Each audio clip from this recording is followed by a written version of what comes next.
Ça va être plus sympa si on paracha. Elle s'appelle Parashat Tzav, comme on connaît tout le monde. C'est une paracha qui continue à parler sur le Korbanot. Dans la vidéo. Alors, voilà. Maintenant, on vous voit. La famille Drey, maintenant, on vous voit. Non, il s'est sauvé. Il a honte. Bon, vous me voyez là? Moi, je vous vois. Ah ouais. Je mets le masque, excusez-moi, parce que j'ai fait tomber ma dent de devant. Voilà. Alors, c'est Parashat Tzav. Avant que quand je commencerai à parler sur la paracha même, il y a quelque chose qui m'a beaucoup perturbé quand je regardais. Et je pense qu'on peut sortir d'ici quelque chose qui est assez intéressant. Je commence au début de la paracha. Si vous voyez bien, c'est écrit Ve'esh hamizbeach tukad bo. Donc, la Torah elle nous dit que sur les misbeach, il doit y en avoir du feu qui va rester allumé tout le temps. Donc, premièrement, c'est écrit, ma première phrase, Ve'esh hamizbeach tukad bo. On continue encore quelques psukim après, c'est écrit Ve'esh ala misbeach tukad bo lo tichbe, ou vient alea kohen etzim baboker baboker. Donc, une deuxième fois que la Torah nous précise que le feu sur les misbeach va être toujours allumé et le Kohen, il va mettre du bois par-dessus le matin et chaque matin. Dernier passage aussi que je reprends, c'est pareil. Donc, 3 fois, la Torah, elle a répété que le feu, il va être tout le temps allumé sur les misbeach. La question que je me pose, premièrement, la Torah, que normalement elle calcule chaque mot avant de l'écrire pour rien, pourquoi la Torah elle avait besoin de répéter 3 fois la même phrase? Que le feu doit rester allumé pendant tout le temps. Donc, premièrement, c'est écrit Tukadbo. Deuxièmement, c'est écrit et troisièmement, c'est répété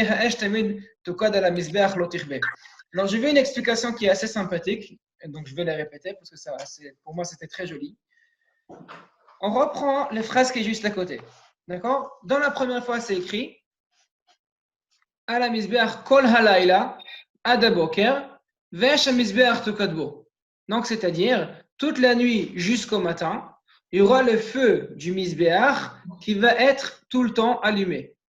Deuxième phrase, c'est écrit, comme j'ai dit avant, vesh misbeach tukadbo, et juste après, baboker baboker. Donc, le matin, tôt le matin. Troisième fois, l'otirbe. J'ai vu une explication qui est sympathique. C'est-à-dire que là, chaque personne, il a plusieurs périodes qu'il va traverser dans sa vie. Il y a des périodes qui sont plus faciles, il y a des périodes qui sont plus difficiles. Il y a des périodes qu'on peut dire que c'est comme la nuit. Kol halayla, c'est la nuit. On ne comprend pas qu'est-ce qu'on passe. On ne sait pas qu'est-ce qui va se passer dans un instant. On ne sait pas si nos proches vont rester ici à côté de nous. On ne sait pas si on va continuer ou non. Malgré ça, notre devoir, c'est allumer notre feu. Chacun, il a un feu en lui-même. Et chaque personne, son devoir, c'est allumer son feu. Et c'est sûr que s'il va allumer son feu toute la nuit, même si la nuit même, c'est difficile à allumer le feu, s'il va faire son devoir, qu'il va essayer quand même d'allumer son feu correctement, qu'est-ce qui va se passer après? Ou vient aller à Kohen et Tzim Baboker Baboker. Hachem, on va le représenter comme un Kohen, mais Hachem, il va lui donner la possibilité d'allumer le feu. Il va lui apporter le bois. Comme ça, tôt le matin, il pourra déjà recommencer à allumer, à revivre, à remettre son feu en valeur. Pourquoi? Parce qu'il a travaillé la nuit. Parce que notre devoir, c'est la fin. Esh tamid tukad al hamizbeach lo tirbe. Tout le temps, il faut mettre du feu sur le misbeach sans éteindre même pas une petite seconde. Donc, notre travail, c'est le feu. C'est quoi le feu? C'est quoi le feu? C'est écrit Kiner mitzvah ve'torah or. Donc, chaque mitzvah, elle est exemplaire, on va dire. On va le représenter comme un ner, comme une bougie. Donc, la mitzvot que nous, on est en train d'accumuler maintenant, c'est des bougies. Si on prend plusieurs bougies ensemble, c'est déjà considéré comme du feu. Comme on a parlé pour Bdikat Hametz, je peux prendre un seul bougie pour vérifier la maison, mais je ne peux pas mettre 2 bougies en même temps. Pourquoi? Parce que c'est considéré comme du feu et non pas comme des bougies. Et comme si je vais faire avec du feu, je vais mal vérifier, pas assez correctement. C'est pour ça que je peux prendre une bougie et pas plus. Donc, si je fais plusieurs mitzvot, c'est considéré comme plusieurs bougies. Si c'est plusieurs bougies, c'est le feu. Ça, c'est Esh Tamid Tukad la Mizbeach. Dans toutes les périodes qu'on traverse, dans toutes les périodes qu'on va passer, notre devoir, c'est Esh Tamid Tukad la Mizbeach. C'est faire revivre le feu qui est en nous. C'est faire travailler le feu. C'est faire avancer avec notre feu. C'est essayer d'avancer en tout cas. Et chaque personne qui va essayer de faire ça, qui va essayer d'avancer dans sa vie, qui va rallumer son feu, qui va mettre en valeur les mitzvot qu'il est en train de faire, forcément, Hachem va être ici pour l'aider. Comme c'est écrit, Ouvier aller à Kohen et Tzimra Boker à Boker. Hachem, Bezrat Hachem, lui donnera une raison comment il pourra remettre son feu en valeur et Bezrat Hachem, il pourra avoir plus de choses plus faciles et sympathiques dans le monde. Ça, c'est juste quelque chose de sympa que j'ai vu, que je voulais commencer par ça. Mais ce n'est pas ça les shows que je voulais faire. Moi, les shows que je voulais faire, il parle aussi sur le début de la paracha. Deuxième passouk. On commence par Deber Hashem Moshe est mort. Après, on continue. Zotorat haola. Hi haola. Al mokda al hamizbeach kol halayla. Ad aboker. Vesh hamizbeach tukadbo. Donc, c'est le deuxième passouk. Là, de la paracha. Et là, la paracha, elle nous explique le korban, le sacrifice qui s'appelle korban ola. Donc, la première question. Pourquoi le Korban Ola, il s'appelle Korban Ola? Alors, le Ola, normalement, c'est quoi? Ola, le mot Ola en hébreu, ça veut dire monte, quelque chose qui monte. D'accord? Donc, le Ola, c'est le Korban qui est plus important dans tout le Korbanot qu'il y a dans ce menti-là. Nous, malheureusement, on n'en a pas, mais dans le monde des Korbanot, le Korban Ola, c'est le Korban qui est plus important. Pourquoi? Parce que c'est le seul Korban il est inconsommable. Rien du tout. C'est que le Mizbeach, donc Hachem, qui va consommer ce korban. C'est pour ça qu'il s'appelle korban Ola. Il est le plus important. Il est plus honoré. Donc on a compris pourquoi il s'appelle korban Ola. Mais après on continue. Le pasuk il est un peu bizarre. Zotorat haola, hi haola. Mais pourquoi le pasuk il doit maintenant repréciser hi haola que je parle d'Ola? Je sais. Tu viens de me dire maintenant que je parle d'Ola. Qu'est-ce qu'il faut repréciser hi haola? Normalement, les deux mots qui vont suivre, c'est des mots qui sont un peu inutiles. Hi haola, je le sais déjà. Je n'ai pas besoin de les répéter encore une fois. C'est quoi hi haola? Cette question, c'est une question qui a été posée par plusieurs personnes. Et quand je dis plusieurs personnes, la Gemara elle a posé la question au début et la Gemara elle a essayé de répondre. Elle n'a pas essayé. La Gemara elle a répondu qu'on peut apprendre d'ici beaucoup de choses. Mais moi, je préférais parler un petit peu plus sur le Midrashim. C'est plus intéressant pour nous, surtout dans la période des Pessah. Le premier Midrash, le premier Perouche qu'il y a ici dans le Chumash, c'est le Or HaChaim. Donc, le Or HaChaim Akadosh, il dit en fait que Bederech HaRemez, le Ola qui est ici, ça nous parle des Galout et du Géoula. Surtout maintenant avec la période des Yetziat Mitzrayim, c'est la Géoula. Et tout le monde sait qu'on va dire toujours qui met Zetenu Me'eretz Mitzrayim Re'enu Niflot, exactement comme on est sorti de Mitzrayim avec tous les nissim qu'Hachem nous avait fait. On prie à Hachem qui nous donne encore plus de nissim pour sortir de cette galoute, de cet exil qu'on est maintenant. Donc, c'est la période qu'on essaye de parler plus de Géoula. C'est écrit toujours Ben Nissan Nigalu ou Ben Nissan Atedim Leigael. Dans Chodesh Nissan, il y avait la délivrance d'Égypte. Donc, Bezrat Hachem, la prochaine délivrance, ça va être aussi en Chodesh Nissan. On ne sait pas quand. Personne ne peut dire que c'est aujourd'hui ou demain. On ne sait pas. Le seul qui sait vraiment, c'est Hachem. Mais à Chodesh Nissan, on a plus d'espoir. Parce qu'Hachem, il a dit que normalement, il va nous délivrer, encore une fois, Bezrat Hachem, Chodesh Nissan. J'ai vu aujourd'hui, je ne sais pas qui a mis dans quel groupe, parce qu'il y a plusieurs groupes, des groupes WhatsApp qui tournent partout. Donc, je ne sais pas est-ce que c'est dans le groupe de la Beth Knesset ou c'est ailleurs que j'ai vu. Un petit shiur de Rav Mordechai Eliyahu. Rav Mordechai Eliyahu, il a dit que Gog ou Magog, en fait, la fameuse guerre de Gog ou Magog, c'est pas une guerre comme nous on comprend. C'est pas une guerre que tu disais avant, ce serait une guerre de 9 secondes avec la bombe atomique et tout ça, pas du tout. Rav Mordechai Eliyahu, il a dit que la guerre de Gog ou Magog, ça va être un virus que Hachem il va envoyer du ciel et tout le monde, des goïms, ils vont mourir debout comme ça, sans réfléchir, même pas entendre, même des choses qui vont être très bizarres, très rapides et très étranges. Alors, je ne peux pas dire que la coronavirus, ça ressemble exactement au virus que Rav Mordechai Eliyahu il a parlé, mais après, on comprend bien que c'est les mêmes idées. Mais bon, personne ne peut savoir exactement quand est-ce que le Mashiach il va venir. Nous tous, on espère, Bezrat Hachem, de voir le Mashiach le plus vite et le plus rapide possible. C'est notre émouna, notre vrai émouna à savoir ça. Donc, je vais lire un peu le Or HaChaim dans ses mots. parce que c'est très important. Et après, on va essayer d'expliquer un peu ensemble de quoi il s'agit. Donc, Beder Remez. Donc, si je vois, alors, je ne sais pas comment ça se traduit en français exactement, mais la Torah, elle est partagée par 4. Il y a le Pardes, donc c'est Pshat, Remez, pardon, Drash, Sod. Donc, chaque mot de la Torah, je peux expliquer dans 4 manières. Donc, Pshat, simple. Remez, donc c'est des significations. Drash, c'est des midrashim, donc ça peut être des histoires et des choses comme ça. Sod, c'est la Kabbalah. Donc, même si maintenant on va dire c'est des remazim, c'est-à-dire que ça fait une partie d'explication de la Torah. Donc, Beda remez, si je parle et dis maintenant par rapport au remez, il dit l'orachaim, quand la paracha, tirmoz quand la paracha, galota acharon chanubo. Donc, la paracha de Parashat Ola, elle va en parler du dernier exil que nous, on traverse maintenant. Donc, c'est le dernier. Pourquoi? Les nachamenu meitzvon nafshenu. Donc, on ne va pas lire chaque mot qu'il va dire maintenant parce que c'est un peu long. Mais après, il reprend tout le passouk et il explique comment c'est possible. Donc, Zotora Taola. C'est quoi les Ola? C'est chaque personne qui doit surmonter. C'est comme j'ai commencé avant avec le Heshem Isbeach Tukadbo. Chaque personne, il doit surmonter des épreuves qui passent dans ce monde-là. Et c'est quoi la Misbeach? Alors, qu'est-ce qu'on fait sur les Misbeach?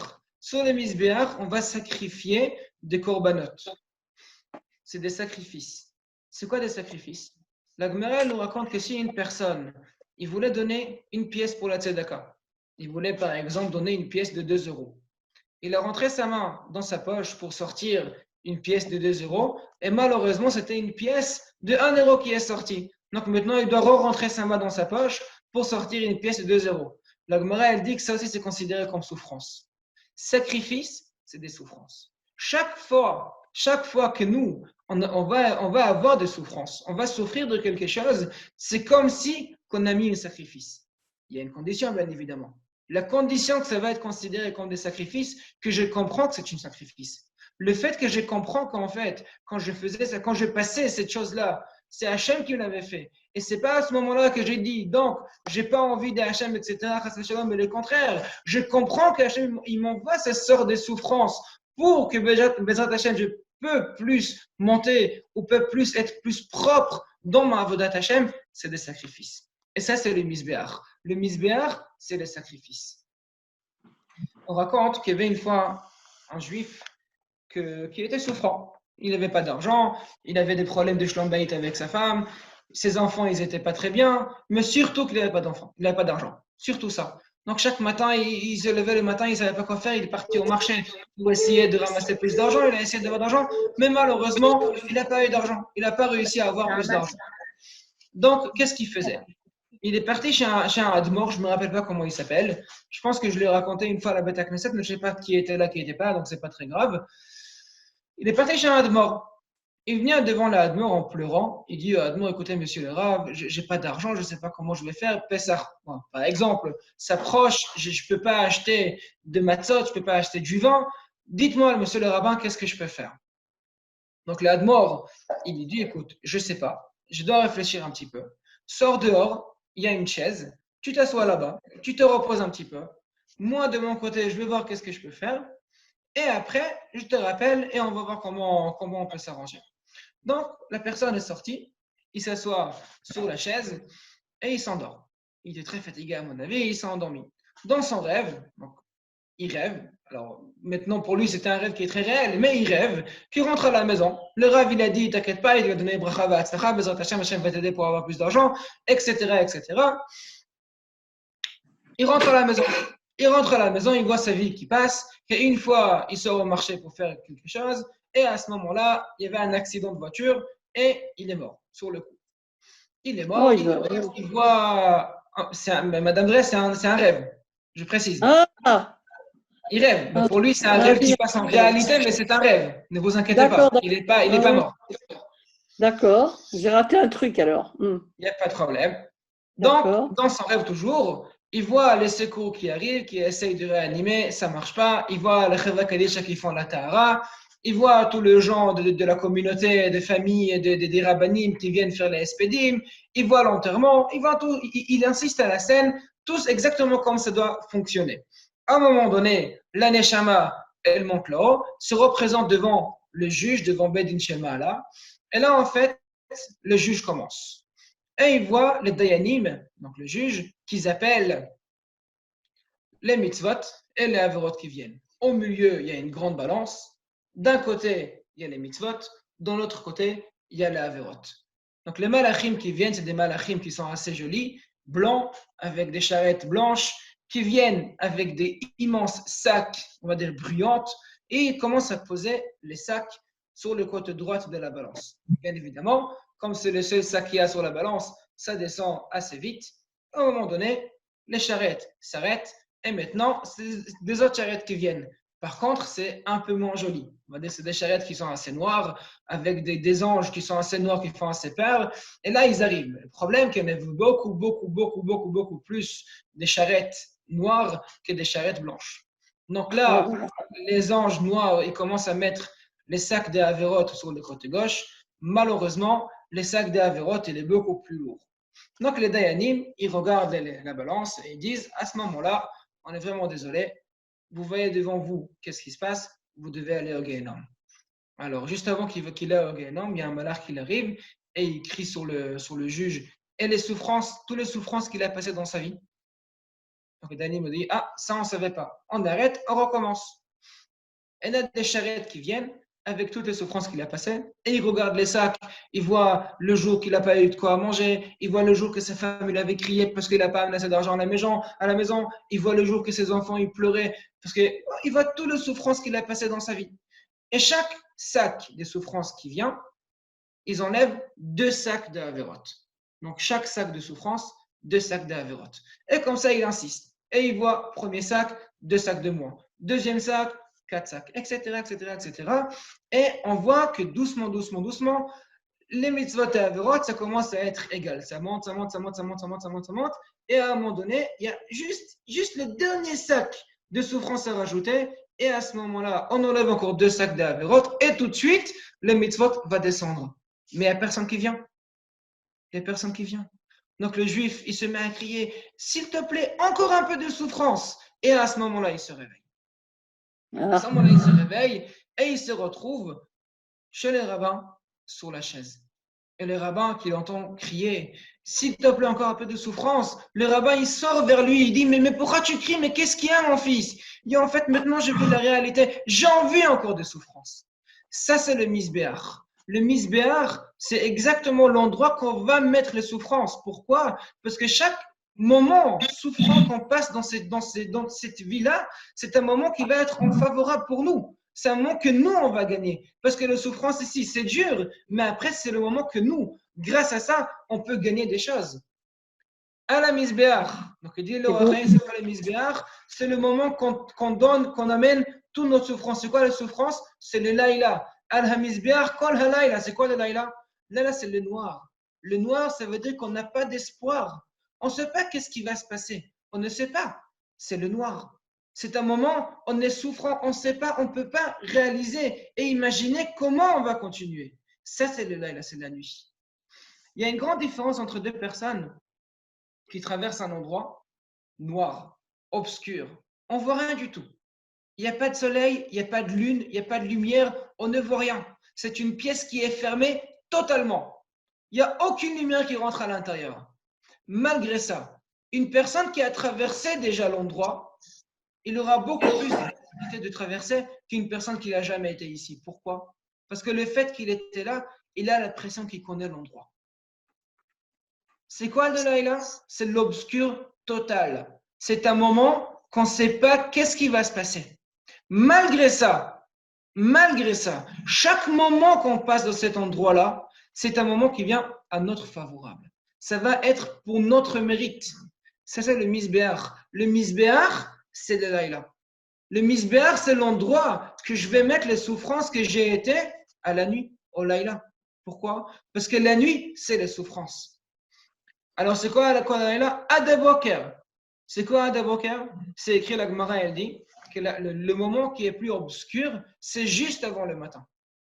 Tant que le soleil ne se lève pas, le noir, il devient encore plus épais. Pourquoi? Parce qu'en fait, la Gemara, elle explique qu'il y a une sorte de dispute entre le soleil et la lune. Et juste avant que le soleil il réussit à battre la lune, le lune, c'est le moment qui est le plus fort pour lui. Donc, juste avant le matin, c'est encore plus noir que la nuit même. Et pour nous, c'est pareil exactement. Chaque personne qui passe des moments difficiles, et nous tous, malheureusement, on passe des moments difficiles, le moment qui est plus dur pour lui, c'est juste avant le soleil. C'est juste avant le matin. Donc, si on passe des moments qui sont très, très durs, on peut savoir que tout de suite après, le matin, il va venir. J'ai raconté à la Beth Knesset une fois, mais je vais raconter encore une fois. Je pense que vous n'êtes pas toujours là quand je raconte les histoires, donc on peut toujours raconter encore une fois. Il y avait un riche qui avait beaucoup d'argent. Et quand je dis beaucoup d'argent, c'est beaucoup d'argent. Il était très, très riche. Il avait un autre chez lui à la maison. C'était son serveur, si on peut dire comme ça. Il était toujours avec lui, en train de lui aider. C'est lui qui apprenait ses affaires. C'est une personne avec lui pour l'aider tout le temps. Une année, malheureusement, Hachem a décidé de retourner la roue et le cher monsieur, il a perdu son argent. Alors, ce n'est pas arrivé d'une fois à l'autre, non, ça a pris plus de temps, mais il a perdu tout son argent. Du moment à l'autre, il a commencé à perdre. Là, il a acheté un achat qui n'était pas bien. Une autre fois, il était attaqué par la justice. Et ben, bref, on sait comment ça marche. À un moment donné, il s'est retrouvé sans rien du tout. Donc, quand il s'est retrouvé sans rien du tout, il a vendu tout. Il a démissionné, il a licencié les personnes qui travaillaient chez lui et il commençait à tourner pour essayer de trouver de l'argent à un moment donné. Il tourne, il vient dans d'autres villes et il tourne. Et une fois, il arrive dans une ville le vendredi, il rentre au mikvé, un peu tard, un peu après tout le monde, il rentre au mikvé, il rentre dans la baignoire à l'intérieur, il sort du baignoire et qu'est-ce qu'il découvre? Qu'il y avait une autre personne qui n'était pas très sympathique avec lui, qui s'est parti du mikvé avec ses habits à lui. Donc, il est resté seul dans le mikvé, sans amis. Il ne savait pas quoi faire, donc il a dit c'est pas grave, je vais rentrer dans le mikvé et je vais prier à Hachem dans l'eau, qu'Hachem y m'aide. Donc il rentre dans le mikvé, il commence à prier à Hachem, sauf que l'heure était assez tardive. La personne qui s'en occupe du mikvé, il ne savait pas qu'il y a des gens à l'intérieur, donc il vient, il ferme le mikvé à clé. Après 10 minutes, un quart d'heure, il sort de l'eau et il dit bon, l'heure de sortir, je ne sais pas comment je vais sortir. Donc, il va vers la porte, il dit je prends une petite serviette, il va vers la porte, il essaye d'ouvrir la porte. Et là, il découvre que pas seulement il est resté au mikvé seul, nu, en plus, le mikvé, il est fermé. L'El Shabbat. Donc, il se retrouve ici, enfermé, sans pouvoir rien faire. Donc, moi, à sa place, je serais commencé à pleurer, je serais dit, je ne sais pas quoi, je vais au mikvé pour faire la mitzvah de Tvila avant Shabbat, et ça que je reçois. Par contre, lui, il commençait à chanter, à danser, à avoir de la joie. À force de chanter et danser, les gens, ils ont entendu qu'il y a des bruits. Ils appellent le balan, la personne qui s'en occupe du mikvé. Il ouvre le mikvé. Avec lui, il y a une autre personne qui vient. Et l'autre personne, il dit, mais pourquoi qu'est-ce qui se passe que tu es si joyeux que ça? Il dit, écoute, quelqu'un, il m'a volé les habits. Donc voilà, alors, écoute, c'est une raison d'être triste, pas joyeux. Il dit, c'est comme ça. Donc, il a amené des habits chez lui à la maison. Il a dit, viens manger chez moi à la maison le repas de Shabbat. Notre ami, il s'assoit avec lui à table et il commence à manger le repas de Shabbat avec lui. Et en mangeant, la personne qui l'a invité, il dit, écoute, je te connais. C'est moi qui ai travaillé chez toi quand tu étais encore riche. Et il y a une question que je n'arrive pas à comprendre. Si tu te rappelles, quand tu étais très riche, une fois, on était en train de faire des affaires et en rentrant à la maison, tu as découvert que tu as oublié le sac d'argent au milieu du forêt. Donc, qu'est-ce qu'on faisait? On a repris le cheval, nous deux ensemble, on a cavalé très rapidement. On est arrivé à l'endroit qu'on a oublié le sac d'argent et on a retrouvé le sac d'argent. Et là, à ce moment-là, tu t'es mis à pleurer. Tu as commencé à pleurer. Mais tu as pleuré vraiment si longtemps. Et par contre, maintenant que tu te retrouves au mikvé, sans habit, sans rien du tout, à la place de commencer à pleurer, comme tu devrais faire, tu commences à danser, à chanter, mais ça doit être exactement l'inverse. J'ai besoin de comprendre. Alors notre ami, il explique, mais c'est exactement l'inverse. C'est écrit Lifnei Shever Gahon, Vemei Garama Libira Mikta. C'est-à-dire, c'est toujours l'inverse. Hachem, il amène une personne pour atteindre quelque chose, juste pour après continuer dans l'opposé. C'est-à-dire, quand je retrouvais le sac d'argent dans la forêt, je savais que plus haut que ça, il n'y en a pas. J'avais tout ce qu'il fallait. J'avais de l'argent, j'avais une femme, j'avais des enfants, j'avais la santé, j'avais tout. J'avais tout ce qu'il fallait. Et je savais que plus haut que ça, je ne peux pas arriver. Donc, si je ne peux pas arriver plus haut que ça, forcément, je vais commencer à descendre. Je vais commencer à shooter. Donc, j'ai pleuré. Et c'est exactement ce qui s'est passé. Tout de suite après, je commençais à shooter. J'ai baissé et j'ai perdu tout mon argent. Que par contre, que je me retrouve à vendredi soir, l'El Shabbat, dans un mikvé, sans habit, enfermé, plus bas que ça n'existe pas. Donc, si ça n'existe pas, il y a un seul chemin, remonter. C'est pour ça que j'étais dans la joie. Parce que je savais qu'à partir de maintenant, je vais commencer à remonter. Je reprends le pasuk. Kol halayla adaboker. Le moment que la nuit est le plus obscur possible, je sais que le matin il va arriver. C'est forcément, il n'y a pas une autre explication. C'est sûr que le matin il va venir dans quelques minutes. C'est même pas une question. Il continue le Rachaim encore beaucoup, donc on ne va pas refaire tout parce qu'il prend tout, un peu tout le psukim pour expliquer dans cette façon qu'il explique. Donc je ne vais pas reprendre toute son explication, mais je vais aller maintenant pour prendre une autre explication de Kliakar. Le Kliakar, il prend sur la même question. Il se pose, c'est écrit Hiya Ola al Mogdal Amizbeach Kol Halayla. Qu'est-ce que j'ai besoin de rajouter? Le Hiya Ola. J'en ai parlé déjà de Hiya Ola avant, je parle de Korban Ola. Qu'est-ce qu'il faut rajouter le Hiya Ola? Donc, le Kliakar, il prend la même idée. Bon, c'est pas exactement pareil, mais il prend la même idée. Et lui, il dit qu'en fait, que le Boker, ça doit signifier la Géoula. Donc, pas la Géoula de chaque personne en lui-même, ça doit signifier en fait la Géoula de l'Israël Israël. Donc, le Galout, ça signifie le Kol Halayla. Et la Géoula, ça signifie le Boker. Comment ça se passe, les Korban Ola? Les Korban Ola, en fait, comment on fait?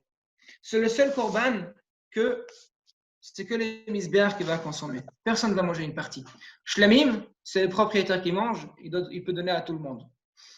Korban khatat, c'est les kohanim qui peuvent consommer. Et les misbéach, bien évidemment. Par contre, korban ola, c'est que les misbéach qui va consommer. Il va être brûlé entièrement sur les misbéach. C'est le seul korban qui se consomme entièrement par les misbéach. C'est korban ola. Et comment faire le korban ola? C'est comme les autres korbanot, en fait. Je dois le couper, je dois faire la shrita, bien évidemment. Et au moment que j'ai fait la shrita, je mets le korban entièrement sur le misbéach. D'accord? C'est comme ça le korban ola. Le korban ola, il doit rester la nuit entièrement sur le misbéach pour se brûler toute la nuit. Et le matin, on vérifie s'il reste des choses de korban ola. Et s'il reste des choses, on doit les sortir de misbéach et on le met en bas dans un endroit spécial qui est prêt pour ça, que là-bas, la terre, on va dire le sol du Mishkan ou du Mikdash, il va l'avaler. C'est un miracle, on ne sait pas comment ça fonctionne, mais c'est comme ça qu'Hachem, il avait décidé. Il dit les Kliakar, si on prend la galoute et le Géoula, c'est exactement pareil. La galoute, ça fait une partie du Géoula.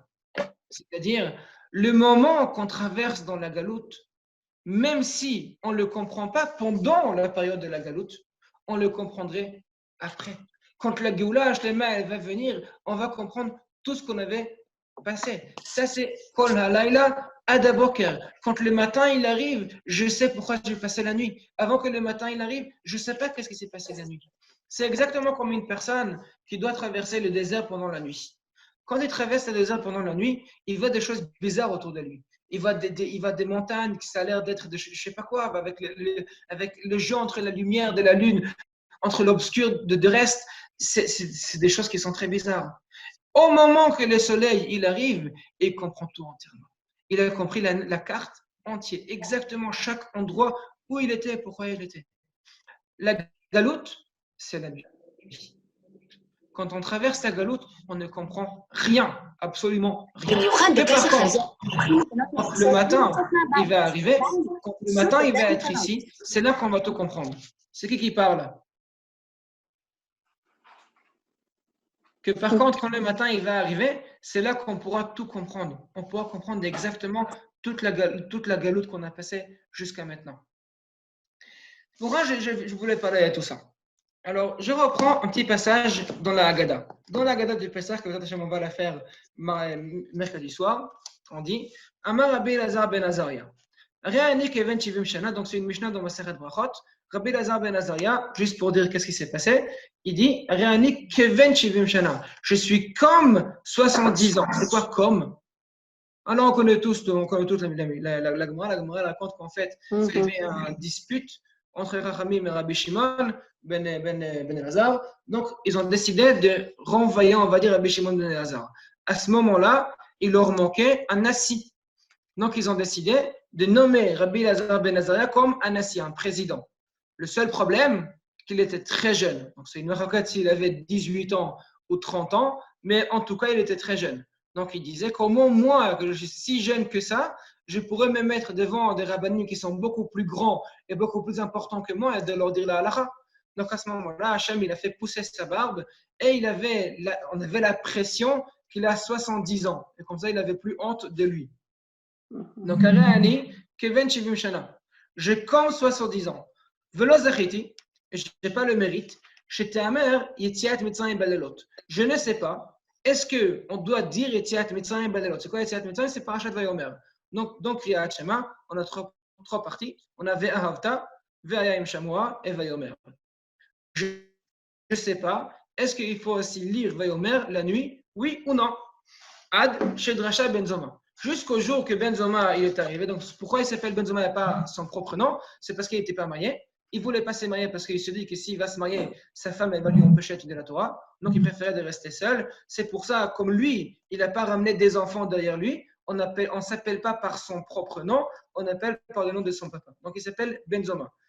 Donc jusqu'au jour que Benzoma il est arrivé, et il disait c'est écrit comme ça, les mains tizkor et yom tzetra me'eretz Mitzrayim kol yemei chayecha. Donc c'est écrit dans la Torah qu'il faut se rappeler le jour qu'on est sorti de Mitzrayim, kol yemei chayecha, tout le jour de ta vie. Donc la façon que la Gemara va traiter ce pasuk, c'est une question qui est simple. Je n'ai pas besoin du mot kol. Simplement, c'est comme ça tu vas te rappeler. 2 jours que tu étais sorti de Mitzrayim, le jour de ta vie, qu'est-ce qu'il faut rajouter le mot kol? Tout. Moi, je sais, c'est normal. Forcément, il dit Benzoma, Yemei chayecha ayamim. Donc si ce n'était pas écrit kol, j'aurais expliqué que le jour, c'est-à-dire que je dois me rappeler d'Yetziat Mitzrayim, donc faire la partie de Vayomer que le jour. Le fait que la Torah elle a précisé kol yemei chayecha, elle a rajouté les mots kol, c'est pour nous dire que ce n'est pas que le jour, également aussi la nuit. Kol yemei chayecha. Donc, lui, il va déduire d'ici que même mitzvah tzitzit, c'est faire aussi la nuit et pas que le jour. Que par contre, Rachamim, ils disent que d'après eux, il n'y a pas mitzvah tzitzit la nuit. Ils expliquent, yemei chayecha simple, ça veut dire olam hazeh, ce mot-là. Kol yemei chayecha.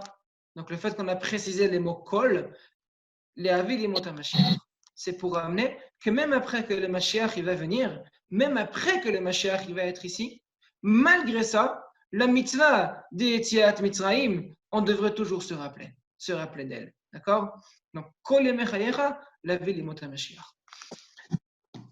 Et c'est pour ça, d'après Rachamim, on n'a pas besoin de mettre les tzitzit la nuit. Par contre, Vayomer, on a l'habitude, parce que ça fait une partie de Kriyat. Mais la question qu'elle se pose, c'est une question suivante.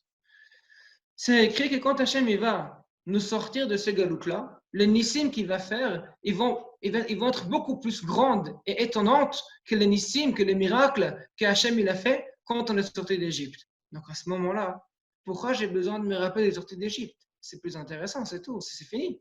C'est beaucoup plus intéressant de se rappeler de nissim qui va en avoir, de nissim qu'Hachem il va faire quand il va nous délivrer, Bezrat Hachem. Pourquoi on a besoin de se rappeler toujours de nissim qu'Hachem il a fait avant? C'est tout, c'est fini. Et c'est quoi la réponse? La réponse est simple. La grande différence entre les nissim d'Yetziat Mitzrayim et les nissim, les autres nissim, la immense différence, c'est qu'en fait, les nissim d'Yetziat Mitzrayim, c'est des nissim qui sont là pour toujours. Pourquoi? Parce que c'est le seul nissim qui permet à Israël à être le peuple unique. C'est grâce au nissim qu'on a passé, qu'on a traversé dans Yetziat Mitzrayim, qu'on est juif, qu'on est le peuple de Hachem. C'est seulement grâce à ce Nissim-là. Tous les Nissim qui va y en avoir par la suite, les Nissim qui y avait et les Nissim qui y aura besoin Hachem, c'est des Nissim, c'est des grands Nissim, c'est des immenses Nissim, je suis d'accord. Mais après, c'est pas la même valeur.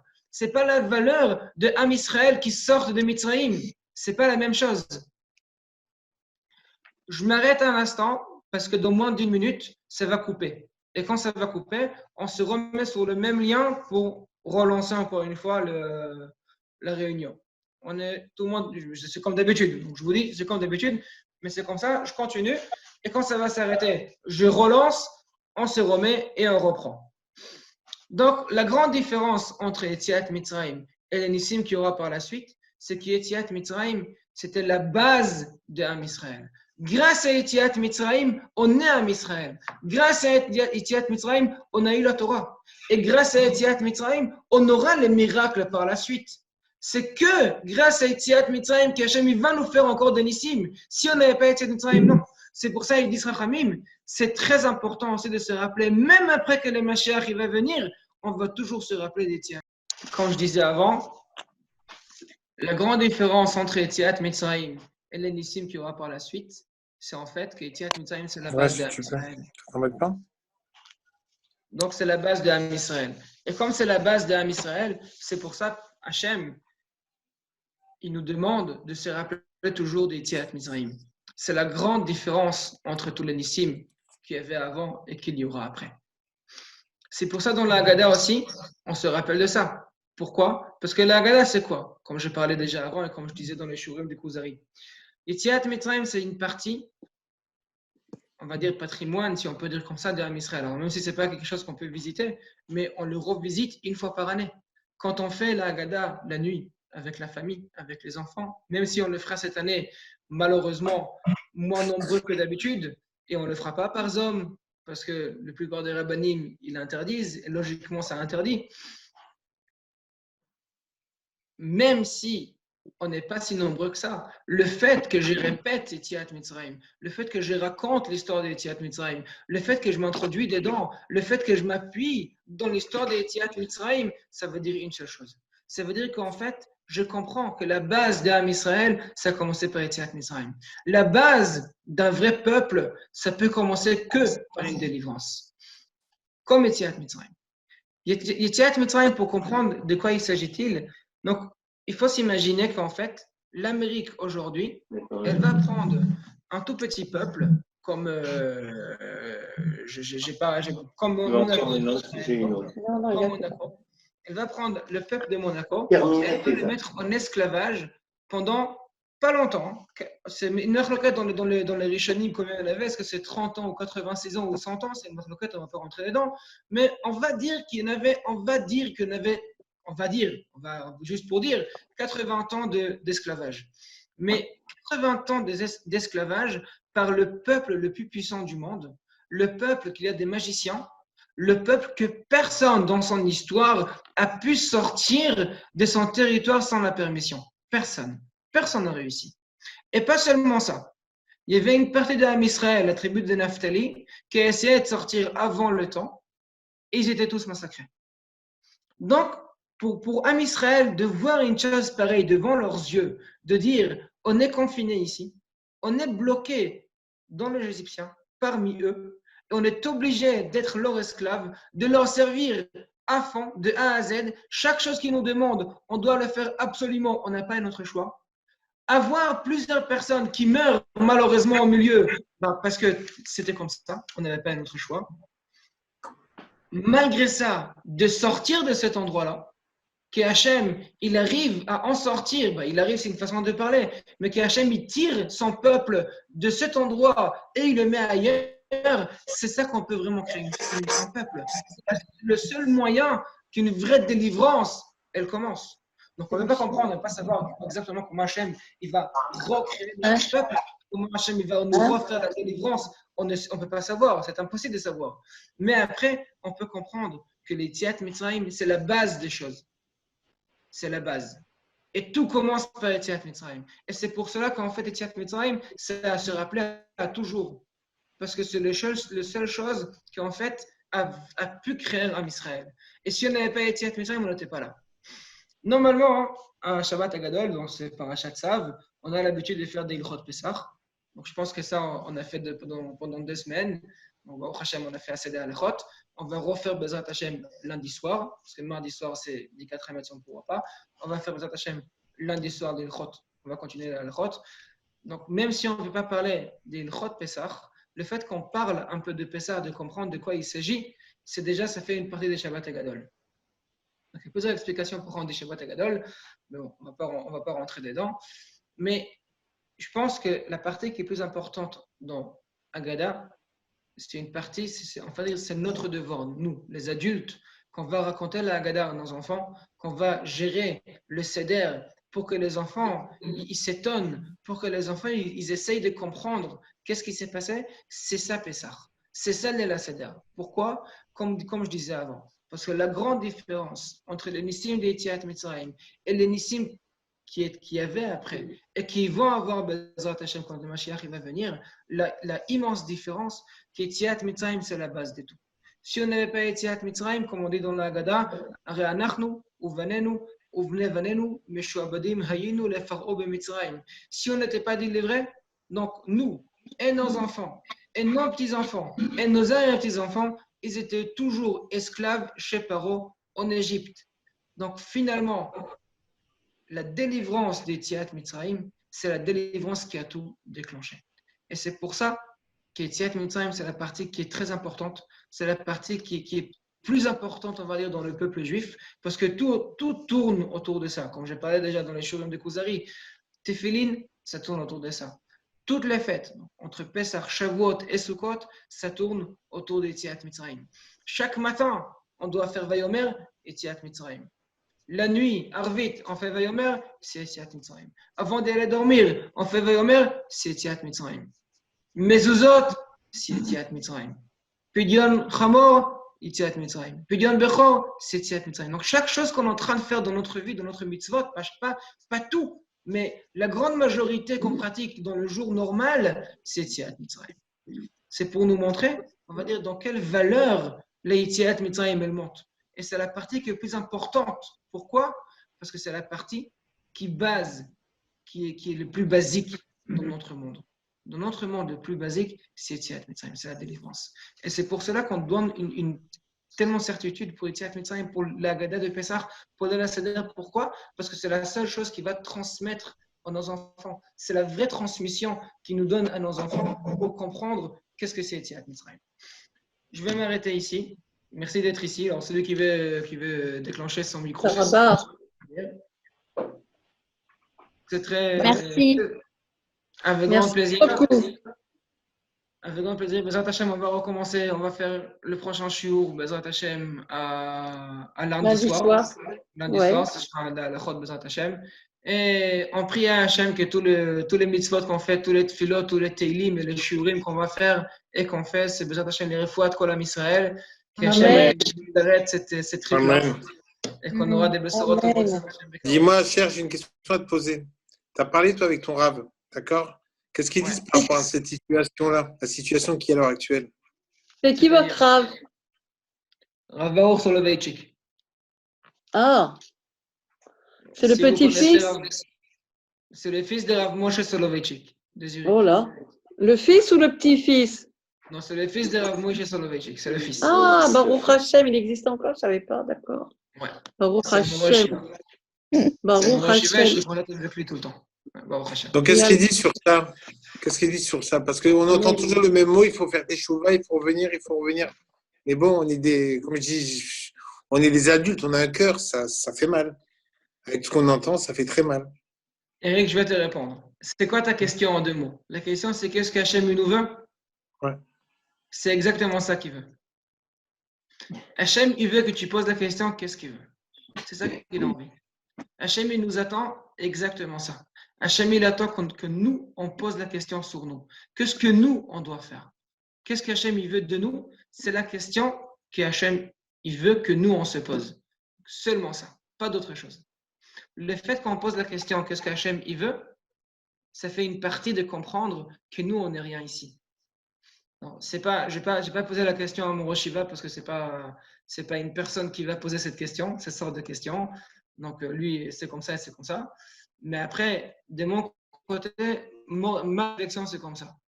Si tu te poses la question, qu'est-ce qu'Hachem, pourquoi Hachem il fait tout ça, qu'est-ce qu'Hachem il attend de nous, Hachem il attend une chose, que tu te poses cette question et qu'avec cette question, tu essayes d'avancer toi-même pour pouvoir comprendre comment avancer dans ta vie. Donc pour faire tes chouvas, pour faire plus de Torah, pour faire plus de Teilim, pour être faire un peu plus attention quand on fait la tefila et tous les détails qu'on peut suivre avec. Mais après, ta question, c'est la question que j'aime vous poser.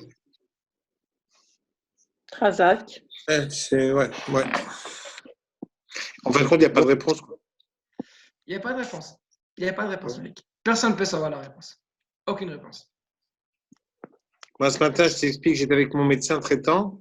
Il m'a dit, Eric, on est parti facilement pour l'été. Bémet. Alors, quelqu'un qui te dit ça, tu dis, attends, tu vas faire des mitzvot, tu vas faire, bon, tu vas t'investir. Et si on te dit, écoute, tu es parti pour l'été, c'est voilà, la roue, elle tourne. Quand même. Mais tu peux t'investir quand même. Pour faire D'accord, la tefila, même si tu l'as fait seul, c'est la même mitzvah, mais comme pour toi. Mais la roue, elle tourne quand même. Quoi. Le moulin, il tourne quand même. Mais les mitzvot habituels que tu fais, c'est exactement les mêmes mitzvot. Parce que si maintenant tu es obligé de faire la tefila à la maison, c'est considéré comme si tu l'as fait avec Minyan. Je t'avais dit déjà ça. Et je vous dis à tout le monde. Le fait qu'on fait la tefila maintenant à la maison, c'est pas considéré comme si que je fais la tefila sans Minyan. Au contraire, c'est mieux que Minyan maintenant. Si Ramim, ils ont interdit maintenant de faire Minyan parce que le danger il est trop élevé, il est trop dangereux. Donc à ce moment-là, le fait que j'ai fait sans Minyan, c'est considéré comme si que j'ai fait avec Minyan. Donc même si je ne peux pas faire Amen Yesh Meraba, Ekdusha, Ekirat Torah, je ne suis pas tout, je ne suis pas obligé. C'est pas que je ne le fais pas, je n'ai pas besoin de le faire. Donc c'est considéré comme si que j'ai fait avec Minyan, c'est encore plus qu'un Minyan si tu veux. Parce que tu fais les mitzvahs que tu dois faire. C'est exactement ce que tu dois faire maintenant. Donc la mitzvah, elle est là. C'est pas que tu fasses pas la mitzvah, tu fais la mitzvah. Et chaque chose que tu vas prendre sur toi pour t'avancer plus dans ta façon d'avancer, comment tu peux avancer, c'est ça que tu dois faire, pas d'autre chose. C'est que ça que tu dois faire. Ouais. Il n'est pas complètement convaincu. Non, c'est pas. Raphaël, c'est pas que je suis pas complètement. Si, je suis convaincu. Mais tu sais, comme malheureusement, quand tu vois tous ces problèmes-là, on te dit absolument. Tous les jours, ça change. Tous les jours, et ça dis-moi, change. tu te dis en toi, tu dois te renforcer en Emouna, il n'y a pas de problème. Mais le problème, c'est que la Emouna, il faut. Voilà, tu vois que tu comprends plus rien. Tu comprends plus rien. Moi, hier, j'ai perdu un ami. Béhémet, il m'a fait beaucoup de peine. Tout jeune, 54 ans. 54 ans, le garçon, il est parti. Je sais pas. Je ne vais pas comprendre. Non, mais on ne comprend pas, c'est évident. C'est comme la Shoah. Qui va comprendre la Shoah? Ouais, c'est ça, c'est exactement pareil. Tu as raison, Annie. Tu as raison. La Shoah. Là, au moins, on ne nous torture pas, on est à la maison. C'est ça ce qu'il faut se dire. Ouais, mais ouais, tu as raison ce que tu dis. Mais c'est vrai qu'il y a la tête qui travaille et le cœur qui a mal. Il faut être courageux. Ouais. Il faut être des simcha. Ouais. Il y a que la simcha qui va nous aider. Non, c'est évident, c'est sûr, c'est sûr.